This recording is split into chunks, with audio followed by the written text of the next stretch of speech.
안녕하세요. 저는 얼마 전 결혼식을 올린 평범한 새댁입니다. 저에게 평범하다는 단어는 꿈 같고 환상 같은 말이었습니다. 평범할 수 있는 기회가 아무에게나 주어지는 것은 아니었거든요. 저는 고아였어요. 시작부터 저는 평범하지 못한 인생이었던 거죠. 태어날 때부터 남들은 다 가지고 태어나는 첫 번째 평범함. 그건 부모님의 존재인 것 같아요. 부모가 없는 건 정말 첫 단추부터 잘못 끼워졌다는 생각이 들 수밖에 없거든요. 남들이 다 부모의 도움을 필요로 하며 자라는 순간들에 저는 그 누구에게도 도움을 받을 수가 없는 상황이 되는 것입니다. 그럼 도움을 받지 못하는 아이는 어떻게 자라게 될까요? 아주 가지각색의 아이들이 있지만 저는 그 중에 그나마 평범해지고 싶어 몸부림치던 아이였던 것 같아요. 제가 지내던 보육원은 크지도 작지도 않은 허름한 시설이었습니다. 원장님은 늘 우리보다 다른 곳에 관심이 더 많으셨고 그곳의 아이들은 거의 방치되다시피 생활해야 했어요. 사랑과 애정, 관심과 응원 같은 곳이 전혀 존재하지 않는 곳이었어요. 지금이야 보육원에서 자란 아이들이 그래도 원장님과 소통이 있고 보살핌을 잘 받으면서 자라기도 했구나라는 걸 알게 되었지만 어릴 적에는 그런 걸 아예 몰랐으니 고아로 태어날 때부터 제게 내려진 불행인 줄만 알았습니다. 학교에 가면 아이들끼리 그런 말을 하거든요. 넌 엄마 아빠 없는 고아라서 전생에 죄를 지은 아이인 게 틀림없다고. 그래서 전 어렸을 때 그런 악담들을 들으며 스스로를 악마라고 생각할 정도였습니다. 그 중에 다행인 점을 굳이 한 가지 꺼내어 생각해보자면 저는 그래도 못되게 굴던 아이들에게 괴롭힘을 당하며 자라지는 않았다는 것입니다. 힘들고 암울했던 유년 시절이지만 저는 웃음이 많았던 아이였어요. 왜냐하면 웃어야 사람들에게 관심을 받고 예쁨을 받을 수 있다는 걸 일찍 깨달았거든요. 그때 제게 그런 걸 알려주었던 친구는 저와 보육원에서 같이 자랐던 동갑내기 여자아이였습니다. 원장님을 비롯해 다른 아이들과는 고등학교를 졸업하자마자 일절 연락을 끊고 지냈지만 유일하게 그 아이와는 연락을 하며 지냈어요. 그 아이는 제게 곤란한 상황에서 빠져나가는 법, 어른들한테 예쁨 받는 법, 용돈 받는 법 등을 알려주던 아이였습니다. 그 중에는 미간이 찌푸려질 정도로 이상한 것들도 많이 있었지만 꽤나 사는데 도움이 되는 것들도 있었습니다. 그 중 하나가 무조건 웃고 보는 것이었습니다. 웃는 얼굴에 침 못 뱉는다는 말도 있잖아요. 인상을 쓰면서 말하는 것보다 웃으며 대화를 하면 대화를 하는 사람들 사이에 또 다른 웃음이 피어날 수 있다는 것을 그렇게 깨닫게 되었습니다. 제가 그 아이와 연락을 하며 지냈던 것은 유달리 사회로 나가 사는 것에 대한 깨우침이 빠른 아이였기 때문이었어요. 그간 함께 지내며 들었던 정도 있었지만 배울 점이 많은 아이라고 생각했었죠. 그래서 제가 그 아이를 정말 많이 따랐어요. 그리고 그 아이도 저를 챙겨주고 싶어 한다고 생각했습니다. 왜냐하면 제가 그 아이를 정말 졸졸 따라다녔거든요. 왜 살다 보면 누군가에게 의지를 하고 싶은 부분이 생기잖아요. 대부분 건강한 정신 상태로 자라면서 사람에게 올바르게 의지하는 법을 배우게 되는 것 같던데 저한테는 그런 기회가 없었던 것 같습니다. 아마 제가 평범한 환경의 아이가 아니었기 때문이었겠죠. 그래서 저는 의지할 곳을 잘못 찾은 거예요. 그 아이는 제가 의지할 수 있는 아이가 아니었는데 말입니다. 보육원에서 나와 다 무너져가는 옥탑방을 겨우 구하고 편의점, 국밥집, 냉면집, 주유소 이런저런 아르바이트를 하며 지내다가 드디어 사회로 첫 발걸음을 내디디려던 그때였습니다. 그때가 되어서야 그 아이와의 인연이 잘못된 인연이었다는 것을 깨닫게 되었습니다. 솔직히 아르바이트를 하면서 지낼 때까지만 해도 그 아이와의 사이가 저는 참 좋았어요. 자랐던 환경이 비슷했으니 허접한 추억이라도 나눌 것이 있었고 형편이 비슷해서 대화도 잘 통했거든요. 그런데 그 아이가 제가 아르바이트를 그만두고 돈을 제대로 벌기 위해 직장을 구하고 싶다고 말했을 때 그때부터 달라지기 시작했습니다. 가장 큰 문제점은 저는 그 아이가 저를 망치려 한다는 것을 전혀 몰랐다는 것이었어요. 야, 나 얼마 전에 같이 아르바이트 하는 오빠한테 가진 돈 2배로 불리는 법 알았는데 완전 대박이야. 나도 그래서 그동안 아르바이트 하면서 모은 돈 바로 다 넣었어. 볼래? 지금 2배 됐어. 그 아이는 제게 말도 안 되는 이야기를 펼치기 시작했습니다. 돈을 더 잘 벌고 싶어 하는 저에게 근사한 미끼를 던진 거예요. 딱 하나 있던 믿음 가는 친구. 세상 유일하게 믿고 따르던 친구. 정말 친구라고 생각했고 그동안 그 아이가 해주었던 많은 것들이 제게 해가 되었던 적은 단 한 번도 없었기 때문에 저는 그 아이의 말 하나만 믿고 그 대박이라는 방법이 무엇인지 제대로 알아보지도 않은 채 그동안 모았던 돈을 전부 다 그 아이에게 맡기게 되었습니다. 모았던 돈뿐만이 아니었어요.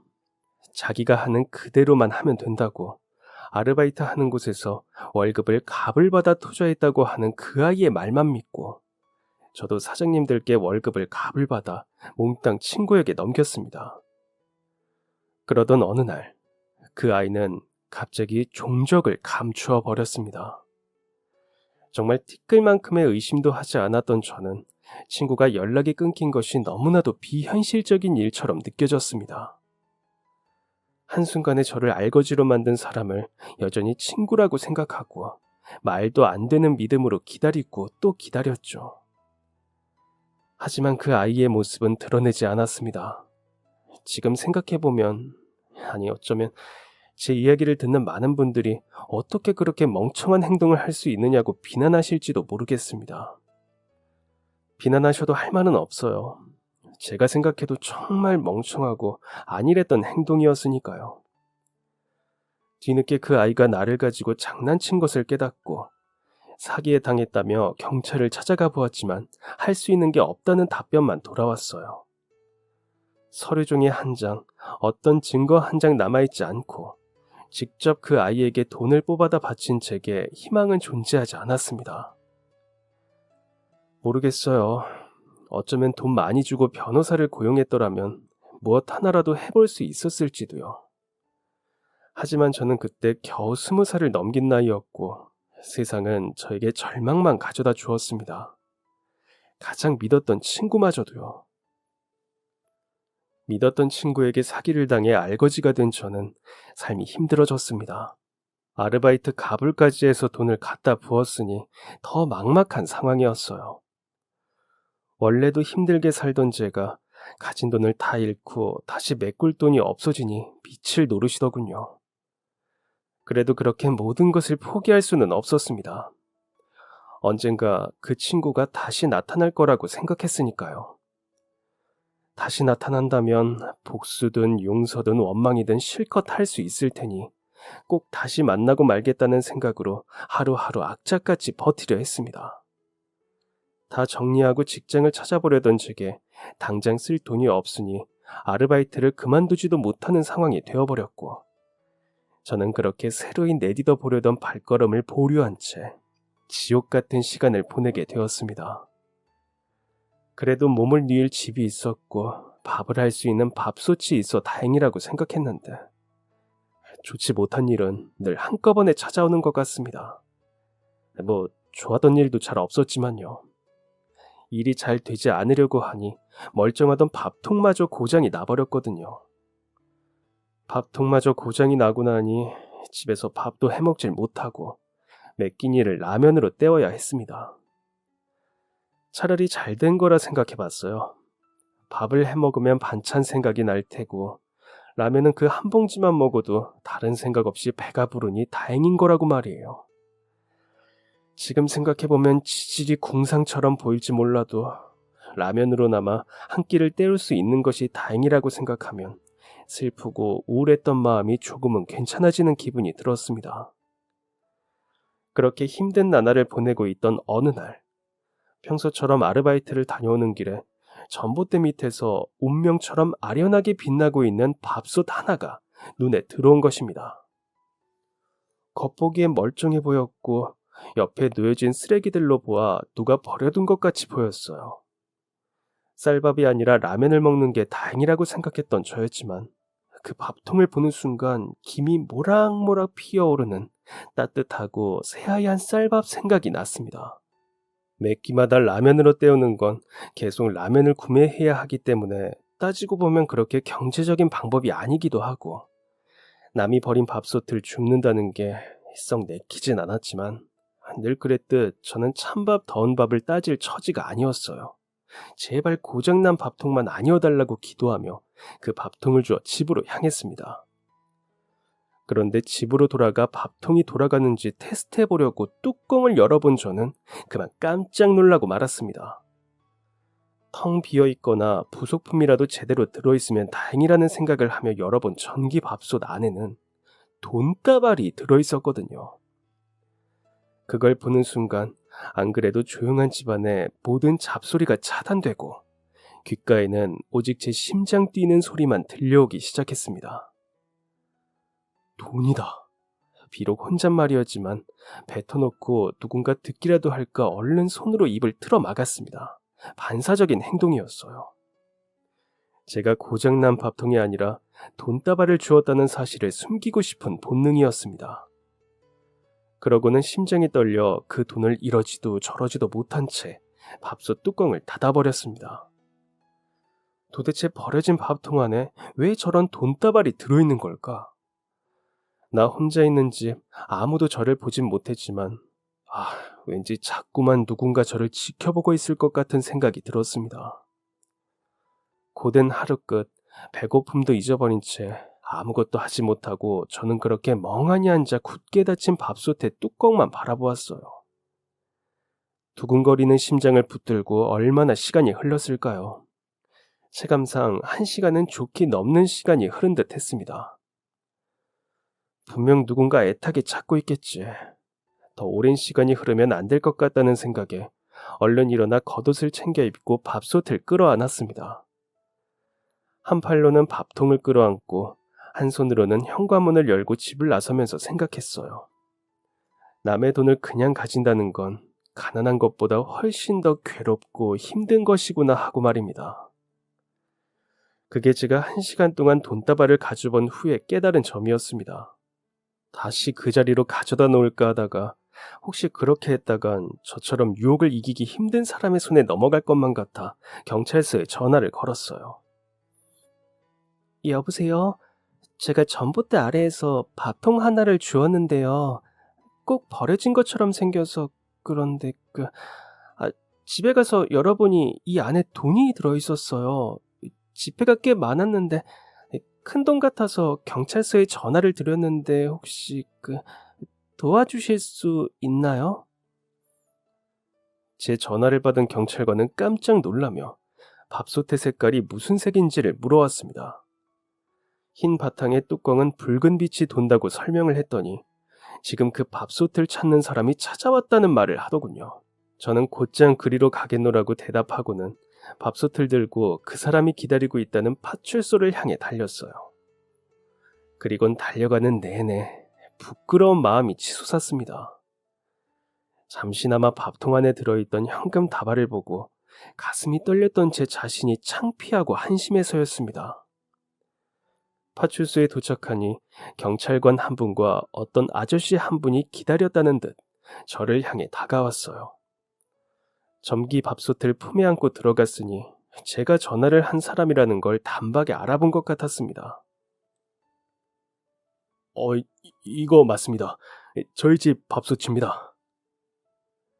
경찰관 옆에 서서 저를 걱정스레 바라보던 아저씨께서 밥솥의 뚜껑을 열어 확인도 하지 않고 제 품에 안긴 밥솥을 보며 말씀하셨습니다. 확인하지 않아도 한눈에 알아볼 수 있다는 듯한 표정이었어요. 그 표정을 보는데 죄책감이 훅 하고 끼쳤습니다. 꼭 제가 그 사람의 물건을 훔치기라도 한 것 같은 기분이 들었거든요. 나쁜 사람이 된 것 같은 불편한 마음이 들었습니다.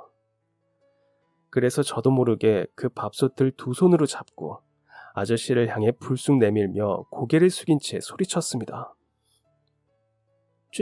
죄송합니다.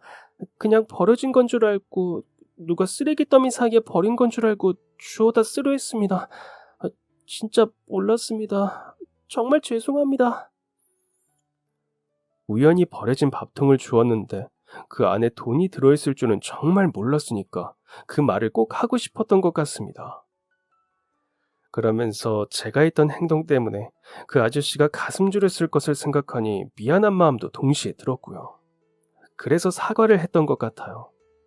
그런데 제 사과에 아저씨께서 더 미안해 하시는 것입니다. 아니에요. 학생이 왜 죄송해요. 번거롭게 해서 제가 미안하죠.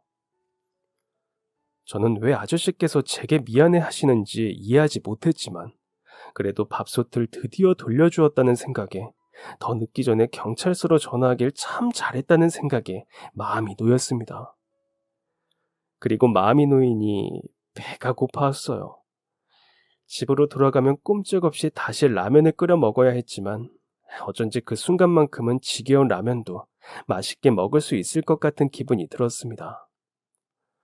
경찰관은 아저씨와 함께 밥솥 뚜껑을 열어 안에 들어있는 현금을 간단히 확인하셨고 저는 그제야 밥솥 안에 들어있던 돈의 금액이 300만 원이나 되는 큰 돈이었다는 사실을 알게 되었습니다.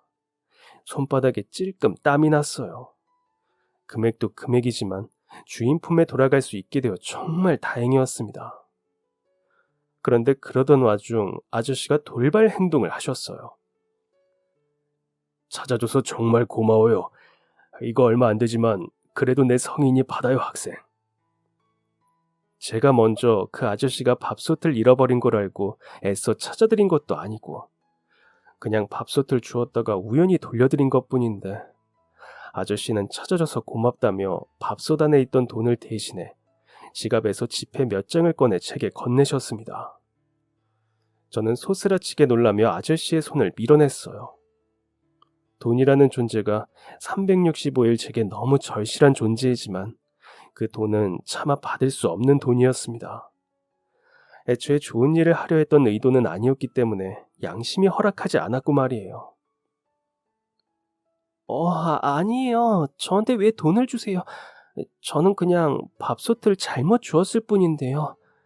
주인 있는 밥솥 건드리는 바람에 아저씨가 더 놀라셨을 텐데 괜찮습니다. 받지 않겠습니다. 제 사정을 아는 사람이라면 쓸데없는 자존심이라고 했을지 모르겠습니다. 물론 자존심을 버리느라 그런 대답을 한 건 결코 아니었지만 없는 제 형편을 아는 사람이라면 꼴값이라 할지도 모르는 그런 상황이었어요. 돈이 지독히 궁하면서 그 작은 호의조차 받지 못하는 바보 같은 상황. 하지만 정말 마음이 내키지 않았습니다. 자꾸만 주인 있는 밥솥을 건드렸다는 사실이 창피했습니다. 그리고 무서웠어요. 왜 길에 버려진 밥솥을 주었느냐고 누가 제게 묻기라도 할까봐 말이에요. 누가 제게 그런 질문을 던진다면 저는 꼼짝없이 집에 있는 밥솥을 고쳐 쓰지도 새 밥솥을 사지도 못하는 형편이라는 사실을 털어놓아야 할 테니까 말입니다. 그래서 최대한 빠른 시간 안으로 그 자리를 벗어나고 싶었습니다. 밥솥은 제 주인을 찾아 무사히 돌아갔고 저는 제 이야기를 누군가에게 하고 싶지가 않고 게다가 마음이 놓여서 그런지 하루 종일 굶다시피 한 제 뱃속이 배가 고프다고 아우성을 치고 있었기 때문이에요. 하지만 야속하게도 그 아저씨는 저를 쉽게 보내주지 않으셨습니다. 그럼 학생, 저녁은 먹었어요? 그 아저씨가 저에게 왜 이런 질문을 했냐면 그때 마침 극한의 배고픔을 견디지 못한 저의 배꼽시계가 우렁차게 꼬르륵 하고 울려댔기 때문이었습니다. 창피한 마음에 얼굴이 빨갛게 물들었어요. 괜찮다고 집에 가서 먹을 거라고 대답했지만 어쩐지 목소리가 기어 들어가는 기분이었어요. 정말 너무 창피했습니다. 울고 싶었습니다. 그 상황에 놓인 것도 제가 이렇게나 구질구질하게 사는 사람이라는 것도. 그런데 그때 그 아저씨가 말씀하셨습니다. 그러면 학생이 부담스러워하는 것 같으니까 사례는 돈 말고 밥으로 하고 싶은데 그건 어때요? 내가 사실 이 앞에서 식당을 하거든. 내 입으로 이런 말을 하기에는 조금 그렇지만 학생들도 자주 오고 젊은 사람들이 좋아하는 밥집인데 괜찮으면 가서 밥이라도 먹고 가요. 밥만 먹고 가면 나도 더 이상 학생 부담스럽게 안 할게요. 쓰려던 밥솥을 내가 뺏은 셈이 된 게 나도 미안하니까. 저는 그제야 고개를 들어 그 아저씨의 얼굴을 마주 보았습니다. 딱 한 가지 생각이었어요. 이 아저씨의 표정이 불쌍한 아이를 보는 표정이라면 그냥 거절하자. 당연히 안쓰러운 눈으로 저를 보고 있을 거라는 확신이 있었기 때문에 내린 결정이었습니다. 그런데 고개를 들고 바라본 아저씨의 얼굴에는 그 어디에도 저를 불쌍히 여기는 표정이 없었어요. 가끔 버스에서 할머니 할아버지들께 자리를 양보해드리고 나면 그분들이 짓는 표정과 닮아 있었습니다. 난 괜찮은데 그래도 고마워. 가방 이리 줘. 무겁지? 하며 고맙다고 하실 때 그 표정. 그래서 깨달았습니다. 그 아저씨가 저를 불쌍하고 안타까워 돕고 싶어 하는 것이 아니라 정말로 밥솥을 되찾은 것이 기쁘고 고마워서 작은 보답이라도 하고 싶어 그러는 것이라는 걸 말이죠. 자격지심으로 똘똘 뭉쳐진 저의 못난 생각이 멎어들었습니다. 그리고 그때쯤 다시 한번 저의 요란한 배꼽시계가 꼬르륵 하고 저를 재촉했어요. 그래서 하는 수 없이 정말 딱 밥만 먹고 나오자는 생각으로 고개를 끄덕였습니다. 그리고 저는 고개를 끄덕인 것을 후회하고 말았어요. 아저씨를 따라 들어간 그 식당은 제가 생각한 국밥집이나 작은 식당이 아니었거든요. 아주 넓은 규모의 고급스러운 양식집이었습니다. 두 눈이 저절로 질끈 감겼어요. 여기 앉아서 잠깐만 기다려요. 아저씨는 저를 테이블에 앉혀두시고는 주방으로 들어가셨습니다. 주변에 앉은 손님들은 대부분 연인이거나 제 또래 여자들 무리였어요. 식당 분위기는 전체적으로 예쁘고 따뜻했습니다. 그냥 앉아서 구경만 하는데도 시간이 금방 흘러갈 정도였어요. 왜 손님이 많은지 알 것 같았어요. 저조차도 그곳에 앉아있는데 기분이 좋았기 때문입니다. 아저씨는 곧이어 주방에서 김이 모락모락 나는 접시 3개를 가지고 나오셨습니다. 양손에 접시 하나씩을 들고도 한쪽 파리에 접시 하나를 더 얹은 모양새는 왠지 위험하고 아찔해 보였지만 아저씨의 표정은 평화로웠어요. 그리고 그 접시들이 모두 제가 앉은 테이블 위에 올려졌을 때 저는 두 눈을 감고 속으로 외칠 수밖에 없었습니다. 와, 미쳤다. 정말 먹어보고 싶었던 새하얀 크림 파스타와 소고기 스테이크, 죽처럼 꾸덕하게 만들어진 볶음밥이었어요. 맛있는 냄새가 후각을 자극하고 이 믿기지 않은 현실에 너무 기쁜 나머지 저는 아저씨에게 어리석은 질문을 던지고 말았습니다. 이거 전부 다 먹어도 되는 거예요? 전부 다 저 주시는 거예요? 아저씨는 웃으면서 고개를 끄덕였습니다. 뜨거우니까 천천히 맛있게 많이 먹으라고 하시면서 말이죠. 뱃속이 미친 듯이 요동쳤어요. 당장 입속으로 저 맛있는 음식들을 밀어 넣으라고 말이에요. 그리고 신나서 한 입 먹은 순간 아저씨가 만들어준 그 음식 맛은 참 이상했습니다. 너무너무 달았거든요. 사람이 먹는 음식이 이렇게까지 달아도 되는 건가 하는 생각이 들 정도로 달고 또 달았습니다. 그래서 저도 모르게 아저씨를 향해 또 한마디를 했죠. 진짜 달아요. 너무 맛있어요. 아저씨는 세상에서 가장 뿌듯하다는 표정으로 맛있게 먹어줘서 고맙다는 말씀을 하셨습니다. 그리고 혼자 앉아 접시 3그릇을 먹어치우는 제가 민망하지도 어색하지도 불편하지도 않도록 조용히 앞자리에 앉아 식사를 기다려 주셨습니다. 그리고 저는 단 한 톨의 음식도 남기지 않고 모든 접시를 싹 비워냈어요. 실로 오랜만에 그렇게 많은 양의 식사를 했습니다. 너무 행복했어요. 그래서 수저를 내려놓으며 말씀드렸습니다. 정말 맛있었다고. 이렇게 맛있는 음식을 주셔서 제가 어떻게 갚아야 할지 모르겠다고, 정말 감사하다고. 아저씨는 그런 저를 물끄러미 바라보시다가 물어오셨습니다. 그런데 학생은 길에 버려진 밥솥에 왜 돈이 들어있었는지 그 황당한 상황의 이유는 궁금하지 않던가요? 그냥 버려진 밥솥인 줄만 알고 주워다 쓰려 했는데 많은 돈이 들어있어 졸지에 주인한테 돌려줘야 하는 그 상황이 억울하지는 않았어요? 그 물음에 저는 적지 않게 당황을 했습니다. 왜 나는 궁금해하지 않았을까? 생각해보니 이상한 상황이긴 했습니다. 누가 일부러 고장난 밥통 안에 돈을 넣어 놓겠어? 사실 이런 일이 흔한 일은 아니니까 말이에요.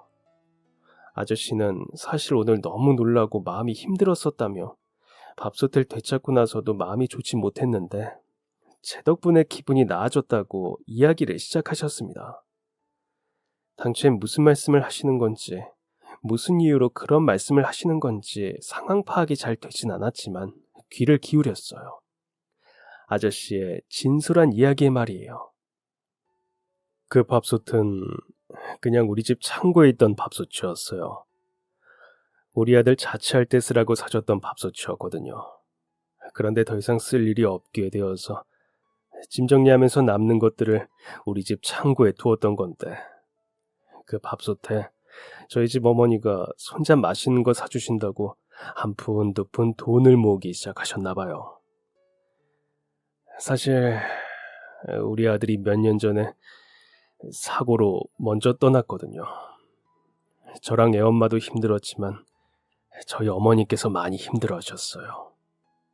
그러다 1년도 안 돼서 어머니께서 정신을 놓아버리셨고 아직 오락가락 하세요. 손자는 죽고 없는데 할머니는 매일같이 손자 맛있는 거 사줘야 한다면서 돈을 모으고 있으니 일종의 버릇 같은 거죠. 손주 살아있을 때 해준 게 없다며 가슴을 치던 그 얼굴이 생각나서 돈을 모으시는 걸 보고 제가 엄청 화를 냈었어요. 그만 좀 하시라고. 손주는 죽고 없는데 왜 자꾸 돈을 모으시냐고. 그 말이 가슴에 사무쳤던 건지 저 몰래 돈을 모으셨나 봐요. 그것도 하필이면 살아생전 손주가 쓰던 밥통에 말이죠. 아마 그 안에 모아두면 제가 모를 거라고 생각하셨겠죠. 근데 오늘 어머니한테 전화가 왔어요. 큰일이 났다고. 뜬금없이 전봇대 아래 쓰레기 더미에 놓여 있었던 그 밥통은 아저씨의 가족들에게 의미 있는 밥통이었습니다. 문득 제가 가져간 밥통을 보며 지었던 아저씨의 표정이 떠올랐습니다. 얼마나 애지중지하셨을까요? 얼마나 사랑했던 아들이었을까요? 저는 태어나 한 번도 부모에게 사랑을 받아본 적이 없는 불행한 자식이었지만 아저씨의 슬픔이 고스란히 느껴졌습니다.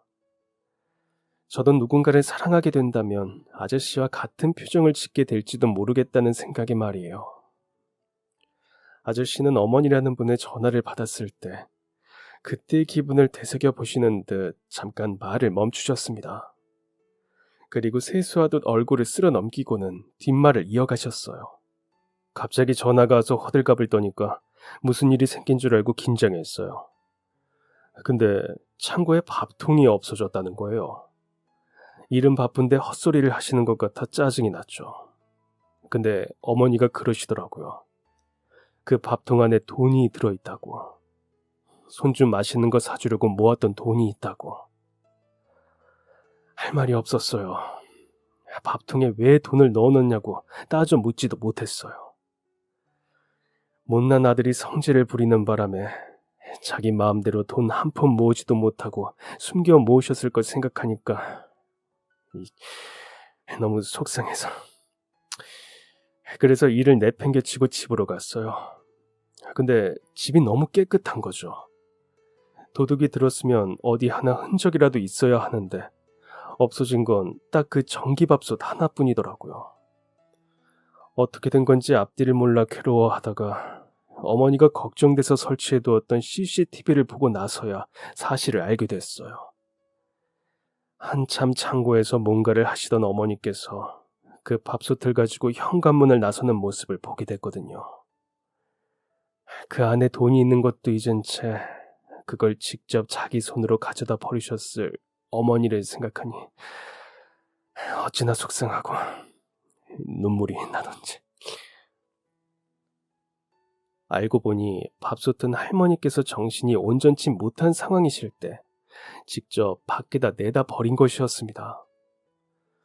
그 밥솥 안에는 손주에게 맛있는 걸 사주기 위해 긴 세월 모아오셨던 한 푼 한 푼의 돈들이 모여 300만 원이 되어 있었던 거고요. 자신의 저금통으로 쓰던 소중한 밥솥인 줄은 까맣게 잊어버리고 직접 쓰레기 더미 사이에 그 밥솥을 내다 버렸을 할머니를 생각하니 마음이 좋지 못했습니다. 한 번도 그 할머니를 만나뵌 적 없는 저조차도 그런 마음이 드는데 아들인 아저씨께서는 얼마나 속상하고 눈물이 나셨을지 그 마음이 이해가 되었어요. 아저씨께서는 CCTV 화면을 확인한 후에 급하게 밖으로 뛰어나가 밥솥의 행방을 찾아 헤매셨다고 했습니다. 밥솥을 가져다 줄 만한 곳이라든지 쓰레기가 모여있는 곳들이라든지 그렇게 집 주변을 싹 뒤져보아도 밥통은 보이지를 않았다고 해요. 아마 아저씨가 한참 밥솥을 찾아 헤매시던 그때에 그 밥솥이 저희 집에 있었나 봅니다. 괜한 수고를 하시게 한 것 같아 다시 또 죄송한 마음이 들었습니다. 저희 집 밥솥이 고장나지 않았더라면, 그래서 길에 놓인 밥솥을 보아도 아무런 생각이 들지 않았더라면 그 밥솥은 할머니께서 버려두신 그대로 아저씨의 손에 조금 더 일찍 도착할 수 있었을 텐데 말입니다. 온 동네를 뒤져도 모습을 찾을 수 없는 밥솥 때문에 아저씨께서는 결국 파출소를 향하게 되셨다고 해요.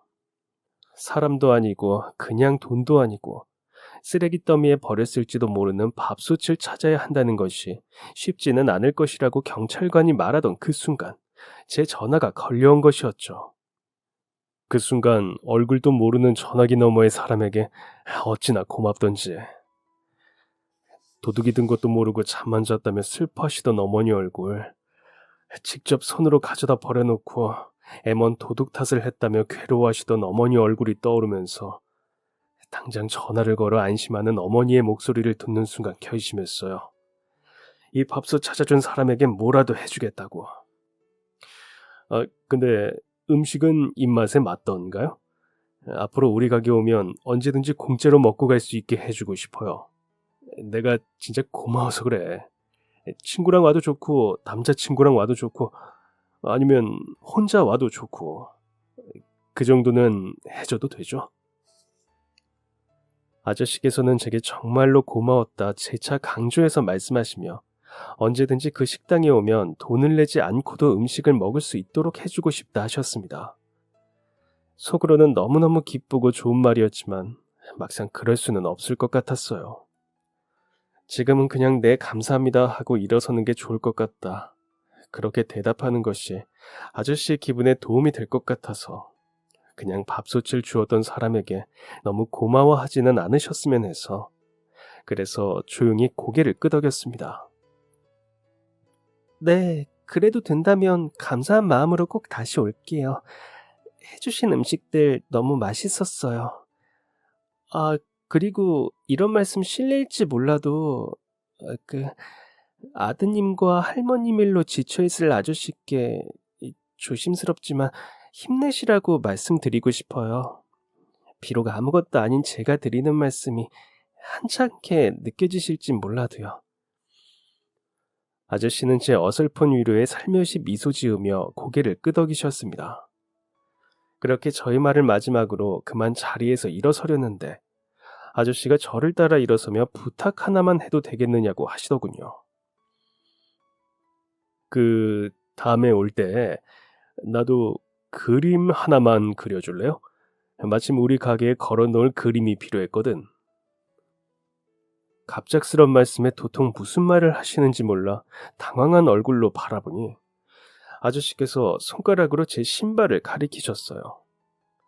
그 신발은 10,000원짜리 하얀 운동화에 제가 직접 그림을 그리고 꾸며두었던 중요한 일이 있을 때만 신으려고 모셔두었던 신발이었어요. 단 한 번도 누군가 그런 부분에 신경을 써준 적이 없었는데 아저씨께서 제 신발에 그려진 그림을 알아봐 주신 것이었습니다. 솔직히 많이 당황했지만 기분이 정말 좋았습니다. 사실은 아저씨께 부담을 드리고 싶지 않아서 그 길로 더 이상 식당에 발걸음을 하지 않으려고 했었는데 생각이 바뀌었어요. 꼭 멋진 그림을 그려서 아저씨께 드리고 싶어졌거든요.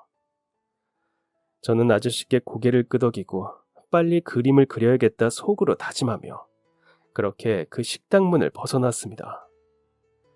그리고 저는 한 달이라는 시간에 걸쳐 온갖 물감을 탈탈 털어가며 그림을 완성했어요. 그 식당의 예쁘고 따뜻한 분위기에 맞는 그림을 그리려고 하니 처음엔 쉽지가 않았습니다. 하지만 열심히 고민하며 그린 그림은 완성되었고 정신을 차리고 보니 저는 다시 그 식당 앞에 서 있었습니다. 들어갈까 말까 문 앞에 당도하고 나니 어쩐지 자신감이 줄어들고 있었어요. 그런데 마침 나가는 손님의 배웅을 하시던 아저씨께서 저를 발견하시고는 반가운 얼굴로 맞이해 주셨습니다. 학생, 왔구나. 안 들어오고 거기 서서 뭐해요? 얼른 들어와요. 아저씨께 제가 그린 그림을 보여드리는 기분은 정말 설레고 떨렸습니다. 아저씨께서는 짐짓 심각한 얼굴로 그림을 한참 들여다보시다가 웃으며 말씀하셨죠. 멋진데요. 난 그림에 대해선 잘 모르지만 그래도 이 정도 실력이면 미대에 다니는 건가? 나중에 멋진 화가가 되는 거 아니에요? 이거 미리 사인이라도 받아둬야 될 것 같은데. 화가. 한때 저도 남들처럼 미술 학원을 다니며 화가를 꿈꾸고 싶다는 생각을 했던 적이 있었기에 아저씨의 말씀을 들으니 씁쓸한 감정이 밀려왔습니다. 가진 것 없이 태어나 쭉 가진 것 없이 살면서 화가의 꿈을 꾸기란 고통스러울 정도로 힘든 일이었어요. 말이 안 되는 판타지 같은 이야기이기도 했고요. 저는 고개를 끄덕이는 것도 가로젓는 것도 아닌 모양새를 하고서 미대생도 화가도 아니라고 말씀드렸습니다. 그리고 어쩌다 보니 저의 이야기를 아저씨께 들려드리게 되었어요. 남 앞에서 그런 말을 해본 적이 없던 저였지만 어쩐지 그 아저씨 앞에서는 그런 말을 해도 될 것 같더라고요. 아무래도 첫 만남이었던 날 아저씨께서 들려주신 이야기가 제가 가진 이야기만큼이나 조심스러운 이야기였다는 걸 알고 있었기 때문인 것 같습니다. 제가 살아온 모든 이야기를 다 들려드리지는 않았지만 한때는 화가가 되고 싶었던 평범한 학생이었던 이야기부터 그 꿈을 접어야 했던 현실들에 관한 이야기, 그리고 그 이야기를 할 때 결코 빠질 수 없는 고아로 자라야 했던 이야기들까지 전부 털어놓게 되었어요. 그러다 보니 믿었던 친구에게 사기 아닌 사기를 당했던 것과 그날 왜 버려진 밥솥을 들고 집으로 가게 되었는지까지 말씀드릴 수 있게 되었습니다.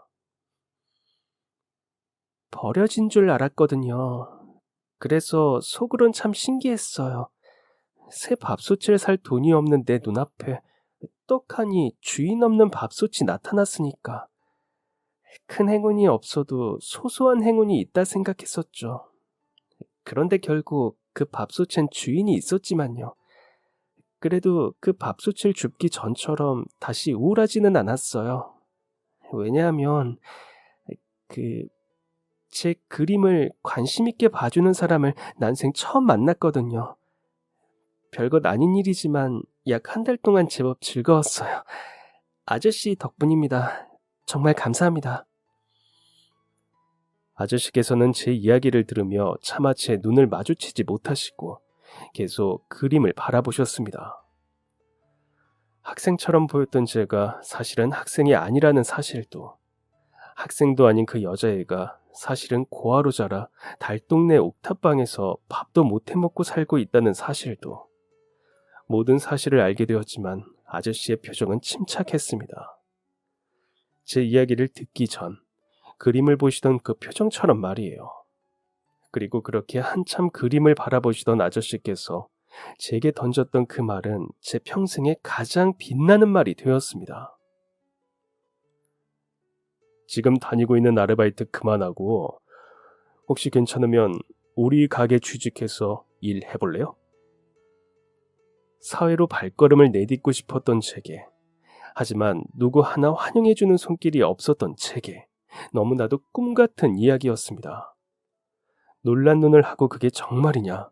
왜 저한테 그런 말씀을 하시냐고 여쭈었더니 아저씨께서 말씀하셨어요. 식당 아르바이트 해봤으니 어려운 건 없을 거예요. 대신 조건이 있어요. 계절마다 식당에 걸어놓을 그림 하나씩 그려주게. 내가 무조건 취직하라고 하면 또 지레 겁먹고 부담스러워 할까봐 하는 말이에요. 나 그냥 밥솥 주인이고 뭐고 다 떠나서 그냥 세상 조금 더 많이 살았던 어른으로서 진지하게 말하는 거예요. 우리 식당에 취직해서 일을 해도 이 길이 맞는 길은 아닐지 몰라요. 그래도 최소한 아르바이트보다 월급은 더 나오니까 아가씨한테 좋을 거고요. 물론 이 길로 쭉 오래 같이 일해주면 나야 더 고맙고. 그러니까 믿져야 본전으로 한번 일해봐요. 들어오면서 문 앞에 붙은 공고 봤죠? 나 괜히 하는 소리가 아니라 진짜 마침 우리 직원 구하던 차라서 그래. 그리고 내가 왜 이런 말을 하는 건지 궁금하겠네. 잘 봐요. 이력서도 면접도 따로 필요 없잖아요. 이미 그 밥솥을 들고 파출소로 달려와준 그 모습에서 나는 그쪽의 모든 모습을 다 봤어요. 그렇게 아저씨께서는 정말 감사하게도 저의 사장님이 되어주셨습니다. 사장님은 몇 번이나 이 길이 아닌 것 같다 생각되면 언제든지 말하라고 하셨지만 저는 그런 생각을 일절하지 않았어요. 다른 적성을 찾아갈 여유가 생기게 된다고 하더라도 결코 사장님 같은 분을 다시 만날 수 없을 것 같다는 생각이 들었기 때문입니다. 그 식당에서 가끔 사장님이 하시는 말씀에 못 이기는 척 붓을 들고 그림을 그리기도 하고 행여나 미운 털이 박히지는 않을까 착실한 모습, 빠릿한 모습을 보여드리려 노력하며 지냈습니다. 그리고 그러는 동안 식당에서 일하는데 밥 걱정하는 게 말이 안 된다며 챙겨주시던 사모님 덕분에 밥 걱정은 정말 끊고 지낼 수 있었어요. 그리고 나름의 속 시원한 일도 있었답니다. 제 돈을 가지고 날랐던 그 아이에게서 연락이 왔거든요. 대체 무슨 자신감으로 연락을 해온 건지는 몰라도 자기가 엄청 잘 살고 있다는 걸 과시하고 싶었던 것 같아요. 어떻게 복수를 해줄까 싶어서 고민하다가 사장님께 사정을 말씀드리고 식당으로 초대를 했습니다. 그리고 그 친구는 결혼할 사이라며 어떤 남자와 함께 왔더라고요. 저는 그 아이가 식당으로 오는 날에 맞추어 고소장을 내밀었습니다. 사실 그 결과가 어찌되든 상관은 없었어요. 그 친구가 아주 조금은 저 때문에 마음이 불편했으면 하는 바람이었습니다. 벌을 받거나 인생이 망하는 것까지는 바라지도 않았어요. 그 아이와 함께 온 남자는 제가 내민 고소장을 보고 표정이 굳어갔고 이게 뭐하는 짓이냐고 화를 내는 그 아이에게는 저는 아무런 말도 하지 않았습니다. 그저 옆에 앉은 남자에게 말했어요. 꼭 이 안에 적힌 내용을 다 읽어보시라고 말입니다. 증거가 필요하면 언제든지 찾아오시라고. 그럼 제가 다 보여드린다고 말이죠. 그 남자가 그 후에 저를 찾아왔느냐고요? 아니요, 찾아오지 않았습니다. 하지만 저는 알고 있어요. 그 둘은 분명 행복하지 못할 것이라는 걸. 저는 그저 그 정도의 작은 불편함을 주고 싶었습니다. 보잘것없는 지렁이도 밟으면 꿈틀거린다는 것을, 계란으로 바위를 치더라도 그 바위에 흔적이 남는다는 것을 보여주고 싶었죠. 그 후 저는 좋은 사장님 곁에서 좋은 기운을 받으며 지냈습니다. 제가 그 친구와의 만남에 그렇게 여유 있게 대처할 수 있었던 것도 제 삶이 어느 정도 안정되었기 때문이었어요. 좋은 사장님 덕분에 그런 여유로움을 가지며 그렇게 즐겁게 지낸 것도 벌써 10년이 흘렀습니다. 그 일이 지금으로부터 벌써 10년 전 이야기라니 신기하면서도 믿기지 않네요. 난방도 냉방도 잘 되지 않는 옥탑방에서 고장난 밥통 대신 라면을 주식 삼아 지내던 불행했던 시절들은 이제 아주 먼 과거가 됐습니다. 이제 저는 근면성실한 그리고 많은 직원들과 가게를 책임지는 매니저가 되었거든요. 그리고 마음에 여유가 생기니 사랑하는 사람도 만나 늘 환상이라고만 생각했던 따뜻한 가정도 꾸릴 수 있게 되었습니다. 이 모든 게 우연히 쓰레기 더미에서 주었던 밥통으로 이어진 감사한 인연 덕분입니다. 저에게 기꺼이 감사한 인연이 되어주신 사장님께 진심으로 감사해요. 늘 저 자신을 불행한 사람이라 여기며 살아왔는데 이젠 아니에요. 좋은 사장님을 만난 저는 정말 행운이 가득한 사람입니다. 그럼 지금까지 사연 들어주셔서 감사합니다. 사연이 재미있으셨다면 구독과 좋아요 부탁드려요. 감사합니다. 안녕히 계세요.